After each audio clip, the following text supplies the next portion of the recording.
Hello everyone, welcome to Commodities podcast. This is 𝗀𝗫𝗀 from Sharekhan BNP Paribas. Today we have an update on silver.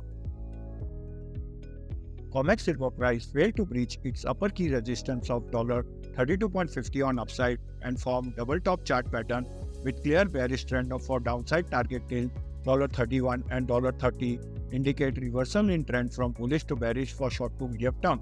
MCX silver price was moving in strong uptrend by making all-time high of 95,950 level, which also act as a key resistance and witness a negative selling pressure towards its key support at 94,700 level on downside indicates short-term trend is bearish. However, any break below 94,700 level will drag the price further down till 93,400 and 92,000 level in near term. The price indicator MACD is at overbought zone and expect negative crossover in upcoming trading session. Thank you.